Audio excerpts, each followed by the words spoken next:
네, 여러분 안녕하세요. 네, 반갑습니다. 저희 풍성한 삶의 기초 우리 두 번째 시간이죠. 네, 첫 번째 만남 3장 우리 같이 읽어보겠습니다. 3장 그리스도 안에서 이루어진 일 하나 첫 번째입니다. 생각해 볼 질문. 그리스도인이 되면서 당신이 누리게 된 좋은 것들은 무엇입니까? 신문에서 가끔 이런 기사를 읽곤 합니다. 아주 가난하게 살던 노파가 죽었는데 사람들이 집안을 정리하다가 구들장 밑에서 거액의 돈을 발견한 것입니다. 노파는 엄청난 돈을 모아놓고 그 위에서 잠을 잤지만 돈을 잘 쓰는 법을 몰랐기 때문에 평생 궁핍했습니다.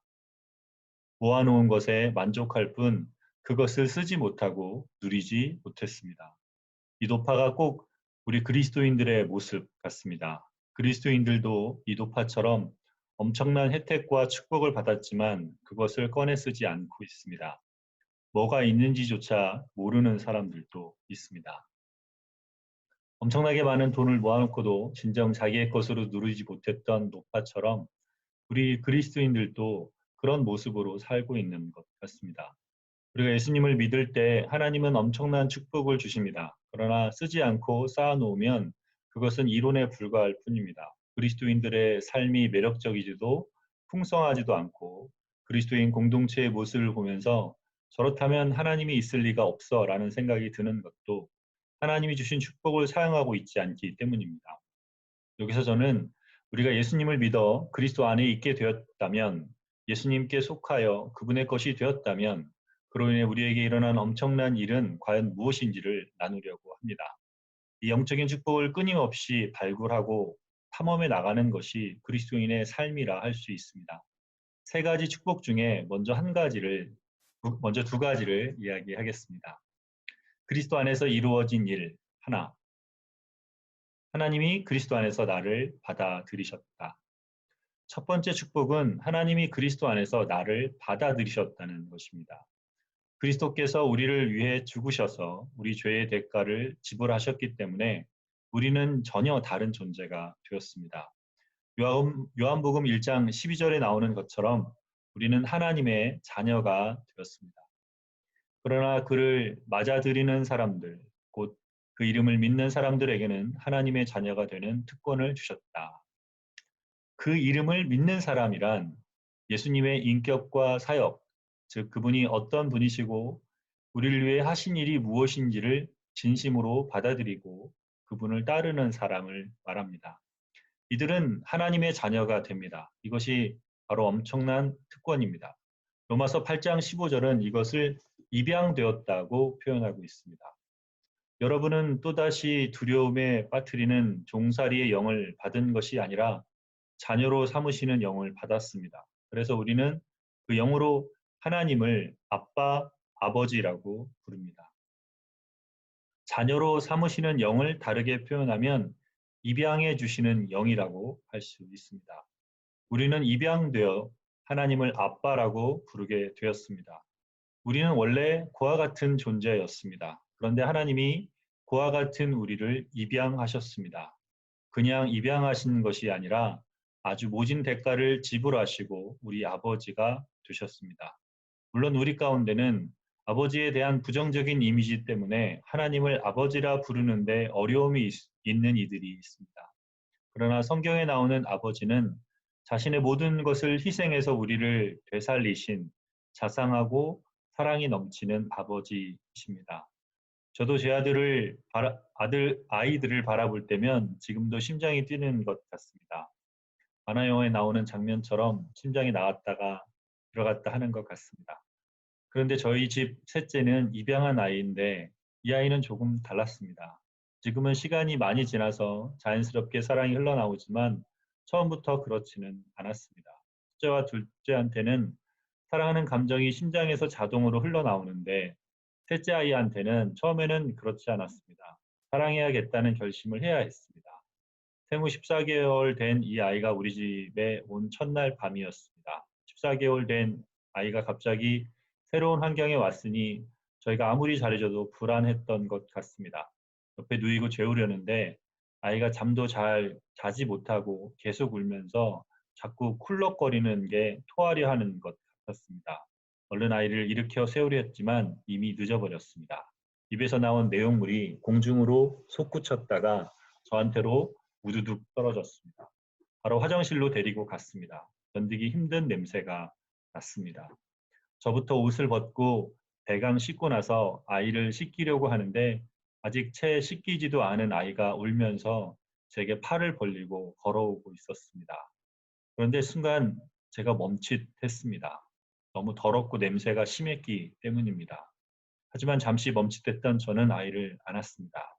그때 제 속에 두 가지 생각이 들었습니다. 첫 번째는 내가 이 아이의 아버지구나 라는 생각이 들었고, 두 번째는 하나님 아버지는 나 같지 않으신데, 두 번 생각하지 않으시는데, 하나님 아버지는 나를 있는 그대로 그냥 받아주시는데, 냄새 난다고 한번 생각해보고 결단하고 안아주시지 않는데, 그냥 안아주시는데 하는 생각이 들었습니다.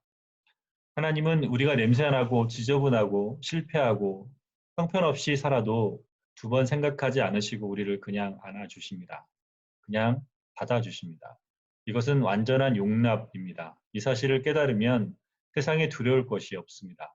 고린도전서 6장 19절에서 20절에서는 우리를 이렇게 완벽하게 용납하셔서 그의 것, 그의 소유로 삼으시기 위해 하나님이 무엇을 하셨는지 알려줍니다. 여러분의 몸은 여러분 안에 계신 성령의 전이라는 것을 알지 못합니까? 여러분은 성령을 하나님으로부터 받아서 모시고 있습니다. 여러분은 여러분 자신의 것이 아닙니다. 여러분은 하나님께서 값을 치르고 사들인 사람입니다. 그러므로 여러분의 몸으로 하나님을 영화롭게 하십시오. 이 구절은 하나님이 값을 지불하고 우리를 사들이셨기 때문에 이제 우리는 우리 자신의 것이 아니라 하나님의 소유가 되었다고 말합니다. 우리는 원래 하나님이 창조하셨기 때문에 하나님의 것이었습니다. 그런데 하나님이 주인인 것을 거부하고 우리 스스로 주인 행세를 하여 죄에 팔린 존재가 되었습니다. 그러나 이제 하나님이 그런 우리를 세상과 죄, 욕심과 정욕에 종이 되어 있는 우리를 값을 지불하고 대사오셨습니다. 우리는 가끔씩 내 몸값은 얼마나 될까? 나는 연봉 5천짜리다. 라는 식으로 연봉 이야기를 합니다. 그런데 우리 각자 앞에 붙은 가격표는 과연 얼마가 쓰여 있을까요? 나는 연봉 5천, 기껏해야 연봉 1억 인생입니까? 아닙니다. 우리의 가격표는 바로 예수 그리스도라고 적혀 있습니다. 우리를 되사오기 위해 하나님이 예수님을 지불하셨기 때문입니다. 우리 가격은 예수 그리스도 짜리입니다. 그렇다면 이렇게 우리를 완전히 자기 것으로 받아들이신 하나님이 우리를 어떻게 바라보시겠습니까? 한번 생각해 보십시오. 집을 팔아서 최고급 승용차 한 대를 샀다고 합시다. 따로 여윳돈이 있어서가 아니라 집을 팔아서 차를 샀다면 그 마음이 어떻겠습니까?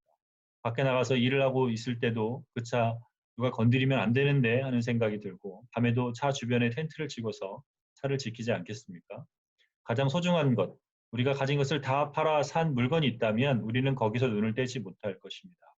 하나님이 우리를 받으시기 위해서 자신의 독생자 예수 그리스도를 지불하셨다면 하나님이 우리에게서 눈을 떼실 수 있을까요? 눈을 떼시지 못할 겁니다. 우리가 그 사실을 믿지 못할 뿐이지 하나님은 우리에게서 눈을 떼지 못하십니다. 예수 그리스도를 지불하고 우리를 되사하실 만큼 우리가 존귀한 존재이기 때문에 우리를 너무 사랑하시기 때문에 눈을 떼실 수가 없습니다. 우리는 예수 그리스도 안에서 완전하게 받아들여졌습니다. 이를 위해 모든 대가를 다 지불하신 하나님은 지금도 우리를 그렇게 바라보고 사랑하십니다. 이것이 하나님의 사랑입니다. 골로새서 1장 13절 14절에서는 이러한 놀라운 축복을 이렇게 표현하고 있습니다.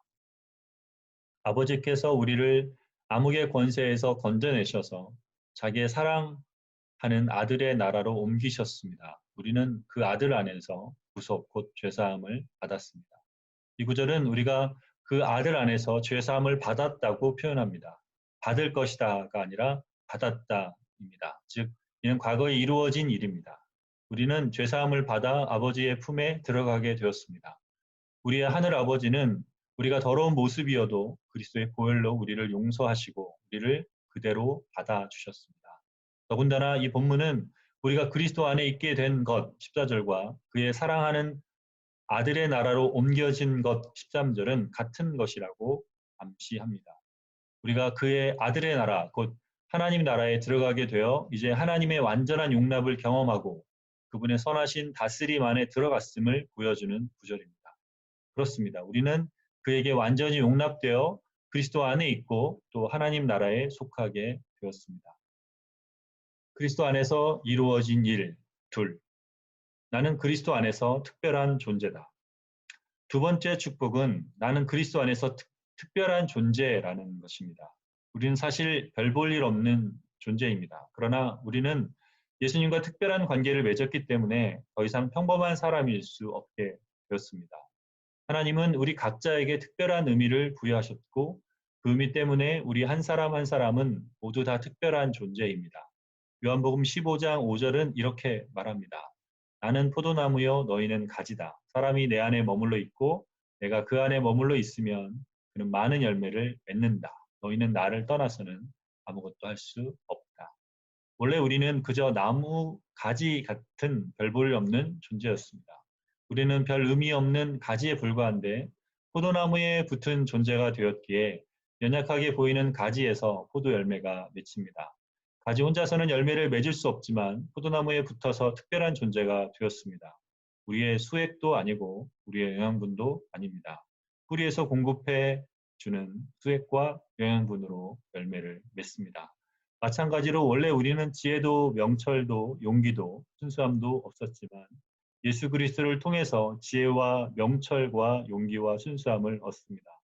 우리는 특별한 존재가 아니지만 예수 그리스도 때문에 그분으로부터 오는 이런 것들이 우리의 것이 되기 시작했습니다. 그러니 우리가 특별한 존재라고 아니할 수 없습니다. 이것을 에베소서 2장 10절에서는 이렇게 표현합니다. 우리는 하나님의 작품입니다. 선한 일을 하게 하시려고 하나님께서 그리스도 예수 안에서 우리를 만드셨습니다.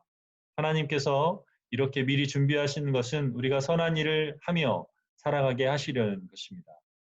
우리는 하나님의 포이에마, 즉 작품, 마스터피스입니다. 하나님이 특별하게 그분의 손으로 빚으신 작품입니다. 만약 우리가 스스로를 진정으로 하나님이 만드신 작품으로 바라보고 우리 주변에 있는 사람을 정말 하나님이 만드신 작품으로 보기 시작한다면 우리 인생은 바뀌기 시작할 것입니다. 하지만 사람들은 스스로를 불량품이라고 생각합니다. 그렇지 않습니다. 하나님은 그리스도 안에 있는 우리에게 너는 나와 특별한 관계이고 내가 특별히 만든 나의 작품이다 라고 말씀하셨습니다. 많은 사람들이 그 사실을 받아들이지 않을 뿐입니다. 교회에서 마음에 들지 않는 사람을 만났을 때 그 사람도 하나님의 작품인 것을 기억해야 합니다. 사실 우리는 왜 저 사람은 저렇게 행동할까? 왜 저 사람은 저렇게 말할까? 라고 생각하며 다른 사람의 말과 행동에 상처를 받습니다. 또 어떤 사람은 자기가 상처를 주는 줄도 모르고 상처를 줍니다. 그러나 그들이 지금도 완성되고 있는 작품이라고 생각한다면 조금 달라질 수 있을 것입니다. 또 이렇게 말하는 사람들이 있을지 모르겠습니다. 목사님이 아무리 그렇게 말씀하셔도 제 인생은 이미 깨졌습니다. 옛날에 아주 크게 실패했습니다. 전 대학도 제대로 못 다녔습니다. 저는 이미 옛날에 아주 심하게 의기소침해질 수밖에 없는 사건을 겪었습니다. 다시는 용기를 낼 수 없는 그런 사건 말입니다. 그런데 제가 어떻게 특별한 존재가 될 수 있겠습니까? 큰 어려움 없이 무난하게 자란 저에게도 어려움은 있었습니다. 저는 첫 번째 결혼에 실패했습니다. 목사가 된 직후인 30대 초중반에 미국에서 그 일을 겪으면서 저는 제 인생이 끝났다고 생각했습니다. 늘 죽음을 생각하고 살았습니다. 제 인생의 바닥이었습니다. 더 이상 회복의 가능성은 없고 한국으로 다시 가지 못할지도 모른다는 생각을 했습니다. 그때 저에게 아주 결정적인 깨달음을 준 친구가 있었습니다. 블로스라는 나이지리아 친구와는 같이 축구를 하면서 친해진 사이였습니다. 학위 과정을 마치고 둘 다 학교를 떠날 무렵 우리는 교내 한 카페에서 만났습니다. 거기서 서로 기도 제목을 나누며 저는 학교 친구들 가운데 처음으로 블로스에게 저에게 일어난 일들, 그 고통스러웠던 과정을 이야기했습니다. 내 이야기를 들은 친구는 탁자 위에 있던 냅킨을 한 장 펴더니 주머니에서 만년필을 꺼내 눌러서 냅킨에 잉크를 뚝 떨어뜨렸습니다. 그리고 저에게 "내 삶이 꼭 이렇구나. 이렇게 흠이 많이 생겼구나."라고 말했습니다. 그러더니 친구는 제 눈을 보면서 이렇게 말했습니다. "하나님은 이 점들로 새로운 작품을 만드실 거야. 점을 없애시지도 않고 이 점을 가지고 새로운 작품을 만드실 거야." 어떤 사람들은 자신이 가진 상처 때문에 더욱 특별한 존재가 됩니다. 어떤 사람들은 자기 속에 지우고 싶은 과거가 있지만 오히려 하나님이 그것을 사용하기 시작하실 때 인간이 절대 빚을 수 없는 특별한 존재로 살아가게 됩니다.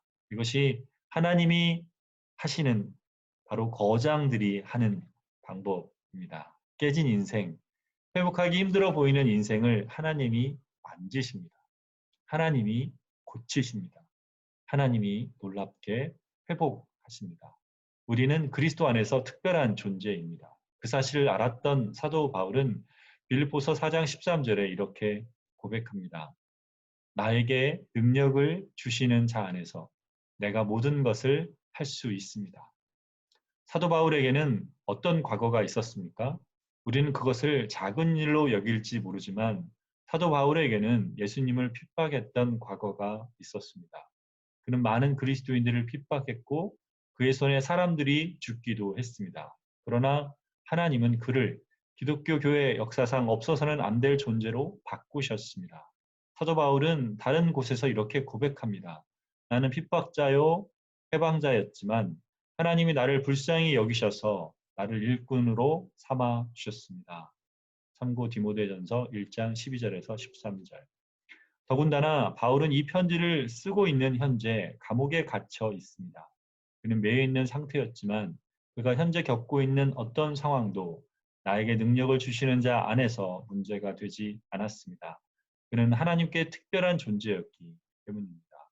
여러분에게 어떤 과거가 있는지, 어떤 슬픔과 패배가 있는지, 좌절해서 다시 일어설 수 없는 무언가가 있는지 모르겠습니다.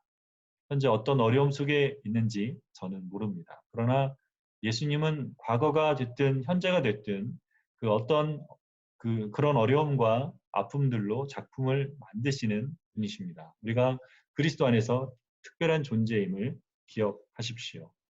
묵상 질문. 예수님이 우리 가운데 계시고 우리가 그 안에 있음으로 얻게 되는 축복 세 가지 중 여기서는 두 가지를 이야기했습니다. 이 두 가지를 다시 한번 소리내서 말해 보십시오. 새롭게 깨달은 내용이 있다면 기도로 고백하십시오. 2번, 이 두 가지 축복을 알려주는 성경 구절 중에서 특별히 마음에 와 닿은 구절을 읽고 깊이 묵상해 보십시오.